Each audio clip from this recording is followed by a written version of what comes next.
انصر اخاك ظالما او مظلوما او كما قال عليه الصلاة والسلام۔ میرے محترم بزرگوں، دینی و ملی بھائیوں، نوجوان ساتھیوں اور سفید داڑھی والے بشروں، اللہ تبارک و تعالی کا شکر ہے کہ اللہ تبارک و تعالی نے ہم سب کو ایمان کی سب سے بڑی دولت سے نواز کر قرآن مجید عطا فرمایا۔ وہ قرآن مجید یہ بتاتا ہے کہ پہلے دنیا میں کیا ہوا اور ابھی کیا ہو رہا ہے اور آئندہ کیا ہونے والا ہے۔ قرآن یہ دستور حیات ہے، یہ دستور زندگی ہے، یہ لاسٹ گائیڈ بک ہے۔ لہذا قرآن بتاتا ہے کہ اس دنیا میں کتنی قومیں آئیں اور پھر ان قوموں میں کس کس قوم کو اللہ تعالی نے کیسی کیسی طاقتوں سے نوازا، اور اس کے بعد جب ان قوموں نے اپنی طاقت کا غلط استعمال کیا، اپنی پاور کا مس یوز کیا، تو پھر قرآن یہ بھی کہتا ہے کہ پھر اس کی طاقت کو کس طریقے سے ختم کر دیا گیا، اور اس طاقت والے افرادوں کو، سپر پاور کو، ان کا نعرہ ہی ہوتا تھا من اشد منا قوہ، ہم سے زیادہ طاقتور کون ہے؟ ایسے لوگوں کو قرآن نے یہ بتایا کہ اس کا انجام لاسٹ میں، آخر میں کیا ہوا۔ بالکل اسی طریقے سے آج میں بتانا چاہتا ہوں کہ قرآن یہ ہدایت کی کتاب ہے، رہنمائی کی کتاب ہے، گائیڈنگ کی کتاب ہے۔ قرآن بتاتا ہے کہ پہلے قوموں میں کیا ہوا اور آج کیا ہو رہا ہے، اور پہلے قوموں کی روش پہ، ان کے طرز پہ، ان کے طریقے پہ جو بھی قومیں ہوں گی، جو لوگ ہوں گے، جو جماعت ہوگی، اس جماعت کو تباہ ہونا پڑے گا، نصف و نابود ہونا پڑے گا۔ اللہ طاقت ضرور دیتا ہے، لیکن طاقت کا غلط استعمال اگر ہو تو اللہ اس طاقت کو ختم کر دیتا ہے۔ میں نے قرآن مجید کی ایک آیت کریمہ تلاوت کی، وَلَا تَحْسَبَنَّ اللَّهَ غَافِلًا عَمَّا يَعْمَلُ الظَّالِمُونَ۔ اس آیت میں اللہ تعالیٰ پوری دنیا کے انسانوں سے مخاطب ہے۔ اللہ مخاطب ہے ہندوؤں سے، مسلموں سے، جینیوں سے، بدھسٹوں سے، ایک ایک فرد بشر سے اللہ مخاطب ہے، اور اللہ یہ کہہ رہا ہے اے دنیا کے انسانوں، اے دنیا میں بسنے والے انسانوں، کبھی یہ مت سمجھ لینا کہ میں تم سے باخبر نہیں ہوں، کبھی یہ مت سمجھ لینا کہ میں تم سے ناواقف ہوں، کبھی تم یہ نہیں سمجھ لینا کہ میں دنیا میں جو کچھ بھی ہو رہا ہے، جس قدر ظلم ہو رہا ہے، جس قدر ناانصافی ہو رہی ہے، جس قدر اللہ کے کنبہ کو، الخلق عیان اللہ، اللہ نے کہا کہ دنیا میں جتنی مخلوق ہے یہ اللہ کا کنبہ ہے۔ وہ کہ اللہ کہہ رہا ہے کہ تمام مخلوق اللہ کی خاندان ہے، اور اللہ پھر کہہ رہا ہے کہ اللہ اپنے خاندان پہ، اپنے کنبے پہ اور اپنے لوگوں پہ، اپنی رعیت پہ، اپنے رعایا پہ ظلم ہونے سے باخبر نہیں ہے، بلکہ اللہ جان رہا ہے کہ کون ابھی ظالم بنا ہوا ہے۔ اللہ جان رہا ہے کہ کس نے اپنی طاقت کا غلط استعمال کیا ہے۔ خدا ہر ایک کو دیکھ رہا ہے۔ اللہ کسی کے ظلم سے باخبر نہیں ہو، یہ نہیں ہو سکتا۔ اللہ ہر ایک کے ظلم سے واقف ہے، اللہ ہر ایک کے ظلم سے باخبر ہے، اللہ ہر ایک ظالم کو دیکھ رہا ہے۔ یہ الگ بات ہے کہ اللہ نے دوسری آیت میں یہ کہا انما یؤخرہم، اللہ اسے مہلت دے رہا ہے، اللہ اسے ڈھیل دے رہا ہے، اللہ اسے وقفہ دے رہا ہے، تو اس سے وہ یہ نہ سمجھے کہ اللہ باخبر نہیں ہے، اللہ واقف نہیں ہے۔ آج فلسطین میں جو کچھ ہو رہا ہے، اس سے اسرائیلی ظالم، اسرائیلی دہشت گرد، اور پھر جو ایسے دہشت گرد کی پشت بنائی کرتے ہیں، جو ایسے دہشت گرد کے معاون و مددگار بنتے ہیں، وہ کبھی بھی ایک لمحے کے لیے، ایک ذرے کے لیے یہ نہ سمجھے کہ اللہ اس کے ظلم کو نہیں دیکھ رہا۔ اللہ ہر ایک کے ظلم کو دیکھ رہا ہے۔ جس طریقے سے اللہ نے قوم عاد کے ظلم کو دیکھا اور اسے ہواؤں کے حوالے کر دیا، اللہ نے فرعون کے ظلم و ستم کو دیکھا اور اسے دریاؤں کے حوالے کر دیا، اللہ نے قارون کے ظلم و ستم کو دیکھا اور اسے زیر زمین دھنسا کے رکھ دیا، اللہ نے نمرود کے ظلم و ستم کو دیکھا اور اسے اندھے، لنگڑے، لولے، مچھروں کے حوالے کر دیا، اللہ تعالیٰ نے بے شمار ظالموں کو دیکھا اور اسے کسی نہ کسی شخص سے یا کسی نہ کسی چیز سے ہر ایک کو ہلاک کیا۔ اللہ صاف کہتا ہے فَكُلًّا أَخَذْنَا بِذَنبِهِ فَمِنْهُمْ مَنْ أَرْسَلْنَا عَلَيْهِ حَاصِبًا وَمِنْهُمْ مَنْ أَخَذَتْهُ الصَّيْحَةُ وَمِنْهُمْ مَنْ خَسَفْنَا بِهِ الْأَرْضَ وَمِنْهُمْ مَنْ أَغْرَقْنَا وَمَا كَانَ اللَّهُ لِيَظْلِمَهُمْ وَلَكِنْ كَانُوا أَنفُسَهُمْ يَظْلِمُونَ۔ اللہ کہہ رہا ہے کہ دنیا میں بے شمار قومیں ہوئی، لیکن جب انہوں نے اپنی طاقت کا غلط استعمال کیا،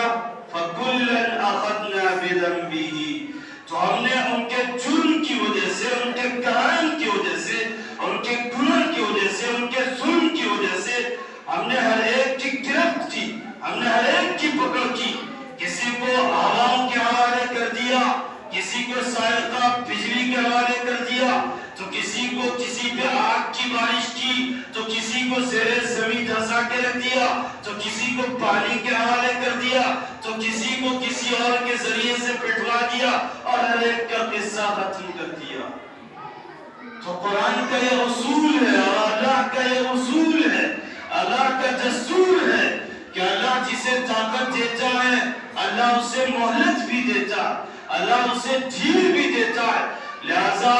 آج کل فلسطین پہ جو ظلم و ستم ہو رہا ہے، فلسطینی بچے، فلسطینی مائیں، فلسطینی بہنیں، فلسطینی دوشیزائیں، فلسطینی مرد، فلسطینی مجاہدین جو اسرائیل کے ظلم و ستم کے شکار ہو رہے ہیں، اس سے مسلمانوں کو یہ نہیں سمجھنا چاہیے کہ اللہ دیکھ نہیں رہا ہے یا اللہ انصاف نہیں کر رہا ہے۔ وہ احکم الحاکمین ہے، وہ تمام انصاف کرنے والوں میں سب سے بڑھ کے انصاف کرنے والا ہے، اور اللہ فلسطین کو پھٹتا دیکھ رہا ہے۔ اللہ معصوم کو، انوسینٹ کو، فلسطینی بچے جس کا کوئی جرم نہیں، کوئی گناہ نہیں، انہیں شہید ہوتا ہوا، پھٹتا ہوا اور بموں کے نیچے انہیں جھلستا ہوا دیکھ رہا ہے۔ اللہ نا انصاف کر رہا ہے؟ نہیں، قرآن کہتا ہے اللہ کا اصول ہے، اللہ کا دستور ہے، اللہ جسے طاقت دیتا ہے اسے مہلت ضرور دیتا ہے، مہلت دیتا ہے۔ اور خدا نے کہا وَأُمْلِي لَهُمْ إِنَّ كَيْدِي مَتِينٌ، اے لوگوں یاد رکھنا میں ان کی رسیاں دراز کر رہا ہوں، میں انہیں مہلت دے رہا ہوں، میں انہیں ڈھیل دے رہا ہوں۔ یہ جو اسرائیلی افراد دہشت گرد دھندناتے پھر رہے ہیں، یہ میرے کنبے کو، میرے افراد کو اور مومنوں مسلموں کو، بچوں کو شہید کر رہے ہیں، میں ان سے باخبر ہوں اور میں انہیں مہلت دے رہا ہوں۔ وَأُمْلِي لَهُمْ، انہیں میں مہلت دے رہا ہوں، اس لیے یہ دندنا رہے۔ اگر میں مہلت نہیں دوں تو یہ ایک سیکنڈ کے لیے دندناتے نہیں، لہذا میں نے انہیں مہلت دی ہے، اس لیے دندناتے رہے۔ اور اللہ پھر صاف کہہ رہا ہے اسی آیت سے متصل وَأُمْلِي لَهُمْ إِنَّ كَيْدِي مَتِينٌ، پھر اللہ کہہ رہا ہے کہ صرف انہیں مہلت نہیں دی گئی ہے، مہلت ملی ہے تو وہ یہ نہ سمجھے کہ ان کی پکڑ نہیں ہوگی، گرفت نہیں ہوگی اور ان کے ساتھ حساب و کتاب نہیں ہوگا، بلکہ اللہ کہتا ہے اِنَّ كَيْدِي مَتِينٌ، میری پکڑ آئے گی اور میری پکڑ زبردست ہوگی۔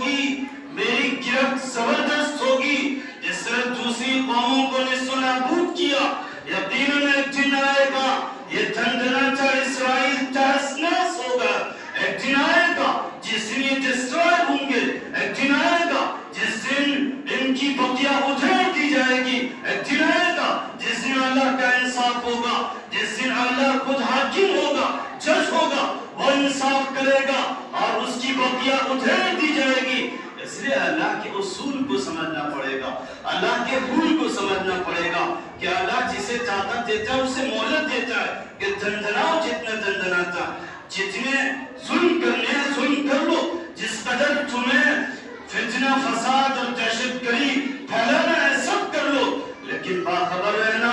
میں تم سے باخبر ہوں اور تمہارے ظلم کو دیکھ رہا ہوں، اور ایک دن ایک شکنجہ کسوں گا، پھر تمہارا حساب و کتاب سب چکتا کر جاؤں گا۔ وہ یہ نہ سمجھے کہ اللہ کی گرفت سے باہر ہو کے رہیں گے۔ جس طریقے سے ایک مچھیرا مچھلی کو پھنسانے کے لیے تاگا ڈالتا ہے یا ڈنڈا ڈالتا ہے تاکہ مچھلی کو پھنسا دیا جائے، مچھلی جب اس بنسی کے اوپر جو خوراک ہوتی ہے اسے کھا لیتی ہے تو پھر کھا کے مست ہوتی ہے اور پورے اس نہر میں دوڑ رہی ہوتی ہے، پھر رہی ہوتی ہے، اور اسے اس کا انجام پتہ نہیں ہوتا ہے، اسے پتہ نہیں ہوتا ہے کہ وہ پھنس چکی ہے، اسے علم نہیں ہوتا ہے کہ اس نے ظلم کیا ہے، اسے پتہ نہیں ہوتا ہے۔ لہذا ایک وقت ایسا آتا ہے کہ مچھیرا جب اس ڈنڈی کو اٹھاتا ہے وہ اوپر چلی آتی ہے۔ بالکل یہی مثال مفسرین نے دی ہے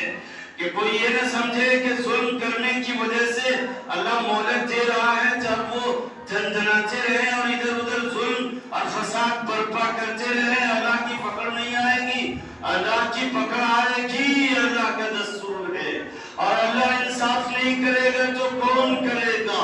اللہ حکم الحاکمین، وہ انصاف کرنے والا، وہ فیصلہ کرنے والا، وہ جزا و سزا کا مالک، وہ ایوارڈ اور پنشمنٹ کا مالک۔ جب وہ ایوارڈ اور پنشمنٹ نہیں دے گا تو پھر کون دے گا؟ لہذا اللہ کے یوم الحساب کا انتظار کرنا چاہیے۔ اور اس لوگوں کو جو آج مسلمان پوری دنیا میں مایوس ہو چکے ہیں، نا امید ہو چکے ہیں، وہ یہ کہہ رہے ہیں کہ فلسطین تو مر چکا ہے، مٹ چکا ہے۔ ایسی کوئی بات نہیں ہے کہ فلسطینی یہ مومن ہے، یہ مسلم ہے، اور مومن و مسلم کی تاریخ رہی ہے، ہمیشہ انہیں قربانیوں سے دوچار ہونا پڑا ہے، مومن و مسلم کو ہمیشہ قربانی دینی پڑی ہے، اس لیے کہ مومن و مسلم یہ گرا قدر قیمتی ہوتا ہے، یہ پریشیس ہوتا ہے، یہ ایڈمائربل ہوتا ہے، یہ پریزیبل ہوتا ہے، اور جو چیز جس قدر قیمتی ہوتی ہے لوگ اس قیمتی چیز کے پیچھے ہوتے ہیں، ہر قیمتی چیز کے پیچھے ساری دنیا پڑی ہوتی ہے۔ اس لیے یہ مومن و مسلم جن کے ایمان کو لوگوں نے دیکھ لیا، جن کی ایمانی حلاوت کو، ایمانی چاشنی کو، اور جن کے مسلمانہ کیفیت کو دیکھ لیا، مسلمانہ رول اور کردار کو دیکھ لیا کہ یہی وہ مسلم ہیں جو ہر ایک کفری سان کے دانت کھٹے کر سکتے ہیں، اس لیے آج ان کے خلاف ہے۔ تو مومنوں کے ساتھ بھی ایک اللہ کا دستور ہے کہ جو مومن ہوتا ہے انہیں قربانی دینی پڑتی ہے، جو مومن ہوتا ہے انہیں قربانیوں سے دوچار ہونا پڑتا ہے، اس لیے کہ مومن گرا قدر ہوتا ہے، مومن پریشیس ہوتا ہے، مومن قیمتی ہوتا ہے، اور جس سونے سے زیورات تیار کیے جاتے ہیں تو پھر اس سونے کو آگ سے گزرنا پڑتا ہے، سونا آگ سے گزرتا ہے تب جا کے وہ سونا بنتا ہے، تب جا کے وہ زیور بنتا ہے، تب جا کے وہ قیمتی بنتا ہے۔ بالکل اسی طریقے سے ایک مومن کی مثال ہے، مومن یہ ہیرا ہے، مومن یہ موتی ہے، مومن یہ بہت قیمتی ہے، اور جو چیز جتنی قیمتی ہوتی ہے اسے اتنی قربانی دینی پڑتی ہے۔ ایک لوہے کی مثال لے لیجئے، جب اس سے قیمتی چیز بنائی جاتی ہے تو لوہے کو بھٹی میں آنا پڑتا ہے اور اسے آگ میں جلنا پڑتا ہے، اس پہ ہتھوڑے پڑتے ہیں تب جا کے وہ قیمتی بنتا ہے۔ تو یقیناً مومن کی مثال یہی ہے، مومن پوری دنیا میں قیمتی ہے، اللہ کی نظر میں قیمتی، ہر ایک کے نظر میں قیمتی، اور مومن اگر قیمتی نہیں ہوتا تو اللہ اس دنیا کو ذرہ برابر بھی ٹکنے نہیں دیتا، اور کافروں کو ایک گھونٹ پانی نہیں ملتی۔ مومن قیمتی ہے، اس لیے یہ دنیا ٹکی ہوئی ہے، مومن پریشیس ہے، مومن ایڈمائربل ہے، اس لیے آج دنیا کا نظام، آسمان کا نظام، زمین کا نظام چل رہا ہے۔ اگر مومن اس دنیا میں نہیں ہو تو اس دنیا کی بساط الٹ دی جائے، اس دنیا کو ختم کیا جائے، اور جس دن واقعی مومن نہیں ہوگا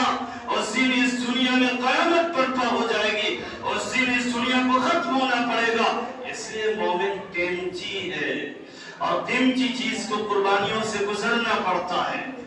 لہذا نہ مایوس ہونے کی ضرورت ہے، نہ ادھر ادھر کے مغالطے میں پڑھنے کی ضرورت ہے کہ اللہ انصاف نہیں کر رہا ہے۔ انصاف ہو رہا ہے اور انصاف ہوتا رہے گا۔ اللہ کا اصول ہے، جسے طاقت دیتا ہے اسے مہلت دیتا ہے، اور جب مہلت دیتا ہے تو پھر اللہ بعد میں گرفت بھی کرتا ہے، تو ہر ایک کی گرفت کی جائے گی۔ اب میں بتاؤں گا مسلم حکمرانوں کی بات، وہ مسلم حکمران جو بدمست ہیں، جو مسلم حکمران جن کے پاس طاقت ہے، قوت ہے، آج اس قدر غافل اور ڈس ایکٹیو ہو چکے، جیسے پہلے کے مسلم حکمران ایسے نہیں ہوتے تھے۔ قرآن صاف کہتا ہے تعاونوا علی البر والتقوی، کہ آپس میں ایک دوسرے کی امداد کی جائے گی، نصرت کی جائے گی، مدد کی جائے گی تقوی کے بنیاد پہ، نیکی کی بنیاد پہ۔ اور اس تقوی کا درس پڑھنے والے، نیکی کی باتوں کو سمجھنے والے عرب ملک یا پھر دوسرے ممالک سب کے سب خاموش اور تماشائی بنے ہوئے ہیں، تو یہ سب کے سب بھی مجرم ہیں، ان سب سے بھی حساب و کتاب کیا جائے گا۔ ایک دور ایسا تھا، کس قدر گولڈن پیریڈ تھا، گولڈن دور تھا، سنہرا دور تھا، وہ معتصم باللہ کا دور تھا، جس کے زمانے میں جب ایک خاتون کی عزت پہ ہاتھ ڈالا جاتا ہے اور اس خاتون کو گرفتار اور اریسٹ کرنے کی بات کی جاتی ہے، اس کی عزت سے کھیلا جاتا ہے، ایسے وقت میں وہ خاتون چلاتی اور چیختی اور کہتی واہ معتصمہ، اے معتصم تو کہاں ہے، میری عزت لوٹی جا رہی ہے۔ وہ معتصم جس کے اندر غیرت تھی، خودداری تھی، ایمانی جذبہ تھا، ایمانی جوش تھا، جب وہ یہ آواز سنتا ہے، کسی کی فریاد سنتا ہے، کسی کی چیخ و پکار سنتا ہے، تو فوراً 70,000 لشکر جرار بھیج دیتا ہے ایک خاتون کی سیفٹی کے لیے، ایک خاتون کی پروٹیکشن کے لیے۔ لیکن افسوس، ایسے درس کو سننے والے مسلم حکمراں اور ایسے احادیث کو اور ایسے واقعات کو سننے والے، اور پھر انصر اخاک ظالما او مظلوما، اس حدیث کو چاٹ جانے والے، اس حدیث کے مفہوم کو اور اس حدیث کے مطالب کو اور اس حدیث کے ایکسپلینیشن کو، تمام چیزوں کو اور ڈیفینیشن کو جان جانے والے مسلم حکمراں آج بے غیرتی کا ثبوت دے رہی ہے۔ ہم جسے مرکز کہتے ہیں، ہم جسے سینٹر کہتے ہیں، ہم جسے محور کہتے ہیں، ہم جسے منبع رشد و ہدایت کہتے ہیں، سعودی عرب کو ابھی یہ خبر آئی تھی، لیٹسٹ رپورٹ ہے کہ ایک طرف فلسطین چل رہا ہے اور دوسری طرف سعودی عرب ریاض میں ناچ کی پارٹی، نائٹ کلب اور وہاں کی دوشیزائیں ناچتی نظر آئی، تھرکتی نظر آئی۔ اللہ اکبر، اس قدر بے غیرتی کا ثبوت یہ وہاں ہو رہا ہے جس کے سینے میں کعبہ اطہر ہے، یہ وہاں ہو رہا ہے جس کے سینے میں مسجد نبوی ہے۔ ایک طرف فلسطینی بچیاں شہید ہو رہی ہیں، فلسطینی بچے شہید ہو رہے ہیں، اور فلسطینی بچے قربانیاں پیش کر رہے ہیں مسجد اقصی کے لیے، اور سعودی عرب ریاض میں ناچ کی محفل اور پھر شراب کی محفل اور ہندوستانی ایکٹر اور ایکٹریس کو دیکھنے کا کارنامہ انجام دیا جا رہا ہے۔ تو یقیناً یہ سب کے سب مجرم کہلائیں گے، اور ان سب سے بھی حساب و کتاب کیا جائے گا۔ جو اللہ کی نعمت کا غلط استعمال کرتے یا اللہ کی نعمت کی ناشکری کرتے ہیں، اللہ ان سے نعمتیں چھین لیتا ہے۔ جب یہ سعودی عرب یا دوسرے مسلم ممالک جب یہ حق کے لیے کھڑے نہیں ہوتے ہیں، تو آج اللہ نے ان کی حالت، ان کی سچویشن ایسی کر رکھی ہے کہ یہ تلویں چاٹتے ہیں امریکہ کی، یہ غلامی کرتے ہیں امریکہ کی، اور اس کے اسٹیچیو بنے ہوئے ہیں، اس کے اشارے پہ ناچتے ہیں۔ اسی وجہ سے وہ فلسطین کی امداد اور نصرت کو آگے نہیں آ پاتے ہیں۔ تو یقیناً تعاونوا علی البر والتقوی کے خلاف ہے، اور انصر اخاک ظالما او مظلوما، جہاں حدیث پڑھی جاتی ہے، حدیث کا درس دیا جاتا ہے، جہاں حدیث کی محفلیں لگتی ہو، وہاں کے لوگ اس پہ عمل پیرا نہیں، اس لیے ہمیں ان سے کوئی سروکار نہیں ہے۔ ہم مسلم و مومن ہیں، اللہ کے رول و اصول کو سمجھنا پڑے گا اور مایوس نہیں ہونا پڑے گا۔ اللہ کا رول و اصول جو میں نے بتایا کہ اللہ جسے طاقت دیتا ہے اسے مہلت دیتا ہے، اور جب مہلت دیتا ہے تو ایک وقت آتا ہے حساب و کتاب بھی کرتا ہے۔ تو انشاءاللہ وہ دن دور نہیں ہے کہ ایک وقت آئے گا اور اللہ کا حساب و کتاب ہوگا۔ اللہ نے جب قرآن میں کہا وَأُمْلِي لَهُمْ إِنَّ كَيْدِي مَتِينٌ، تو أُمْلِي لَهُمْ کا یہ دور ہے، یہ مہلت کا دور ہے، یہ وقفے کا دور ہے۔ اللہ نے کہہ دیا میں نے مہلت دی ہے، تو اللہ نے مہلت دے رکھی ہے، وہ تنجنا رہے ہیں۔ اب اللہ ہی کہہ چکا ہے إِنَّ كَيْدِي مَتِينٌ کہ اللہ کی گرفت بھی آکے رہے گی۔ تو جس طرح اس مہلت پہ یقین، اس طرح اللہ کی گرفت پہ بھی یقین رکھیے کہ انشاءاللہ اللہ کی گرفت آئے گی، اللہ کی پکڑ آئے گی، اور اس قدر پکڑ آئے گی جس طرح فرعون کو دریا میں ڈبو دیا گیا، قارون کو زیر زمین دھسا دیا گیا، نمرود کو مچھروں کے حوالے کر دیا گیا، ہر ایک کی بساط الٹ کے رکھ دی گئی۔ انشاءاللہ وہ دن ضرور آئے گا کہ اللہ کا حساب ہوگا، اور فلسطینی مسلموں کو، مومنوں کو، شہداء کو، وہاں کے بچوں کو، معصوموں کو، ہر ایک کو انصاف ملے گا۔ اللہ کے یہاں انصاف ہے، یہ بات الگ ہے کہ اللہ تعالیٰ نے مہلت دے رکھی ہے۔ لہذا ضرورت اس بات کی ہے کہ ہم مسلم و مومن اللہ کے اس اصول کو جانتے ہوئے زندگی گزاریں، اور ہم نے جو کرنا ہے دعائیں کرنی ہے۔ ہم فلسطین کے لیے، ارض مقدس کے لیے، مسجد اقصی کے لیے، وہاں کے شہداء کے لیے، وہاں کے خواتین کے لیے، وہاں کے معصوموں کے لیے، وہاں کے نوجوانوں کے لیے، ہر ایک کے لیے دعائیں کریں، اور دعائیں کریں کہ اللہ ان کی نصرت فرمائے، دعائیں کریں کہ اللہ ان کی تائید فرمائے۔ اور ابھی مولانا خالد سیف اللہ صاحب رحمانی کا ایک مضمون پڑھ رہا تھا جس میں انہوں نے یہ بتایا ہے کہ فلسطین کو، حماس کو ایسا نہیں کہ ناکامی ملی ہے، کامیابی ملی ہے، اور انہوں نے بتایا ہے، اس میں ابھی پڑھا ہوں، اس میں لکھا ہوا تھا کہ فلسطینی مسلمان یا حماسی مسلمان، ان کو کامیابی مل رہی ہے اور اللہ کی نصرت بھی مل رہی ہے، اللہ کی تائید بھی حاصل ہو رہی ہے۔ یہ اسرائیلی موساد آئرن ڈوم جو کہہ لیجئے میزائلوں کے لیے ایک سرکشا کوچ ہے،